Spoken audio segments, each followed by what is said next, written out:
করতে যান, আল্লাহ পাক সবাইকে তৌফিক দান করুন ওমরা হজ করার এবং বড় হজ করার, আমি দোয়া করি। ওখানে সবচেয়ে সেরা যে দৃশ্যগুলো দেখা যায় তার মধ্যে একটা রাসূলুল্লাহ সাল্লাল্লাহু আলাইহি ওয়াসাল্লামের রওজা। ওখানে গেলে চোখের পানি ঝরে না এমন কোনো মুসলিম নাই, আছে? নাই।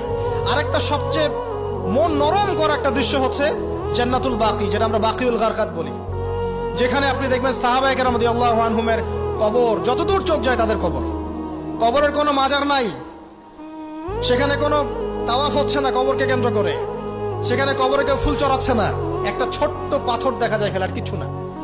পৃথিবীর সবচেয়ে শ্রেষ্ঠ মানুষগুলো সেখানে শুয়ে আছেন। ওখানে গিয়ে দাঁড়াবেন, দেখবেন নিজেকে তুচ্ছ বলে মনে হবে, মনে হবে আমি এই পৃথিবীতে আর কি করছি, সেরা মানুষগুলোই মাটির নিচে, আমি এখানে কি করছি।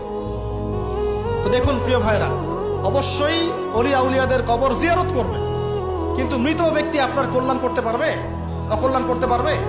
হ্যাঁ, তারা আল্লাহর কাছে সুপারিশ করতে পারবে আল্লাহ পাক যখন তাদেরকে অনুমতি দিবেন। তারপর আল্লাহ পাক যখন অনুমতি দিবেন তখন নবী সাল্লাল্লাহু আলাইহি ওয়াসাল্লাম সুপারিশ করবেন, অলিয়া উলিয়াগণ করবেন, আলেম ওলামা করবেন, শহীদগণ করবেন, হাফেজে কোরআন করবেন, অনেকেই করবেন ইনশাআল্লাহ। আল্লাহ পাক আমাদের তাকদীরে এইসব সুপারিশ নসিব করুন বলি না আমি। মুসলিমরা আজকে শিরিক করছে অনেক ক্ষেত্রেই। দেখবেন হাতে একটা এই যে বালা পরে আছে, খুলে না। কেন খুলেন না ভাই? বলে যে এটা খুললে যদি রোগ হয়। রোগ দেওয়ার মালিক কে? ওই বালা না আল্লাহ?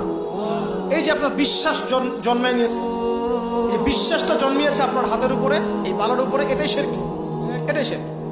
যদি আপনি বিশ্বাস করেন যে এটা হাতে থাকলে আপনি সুস্থ থাকবেন, হাত থেকে খুলে পড়ে গেলে আপনি আর বাঁচবেন না, এই যে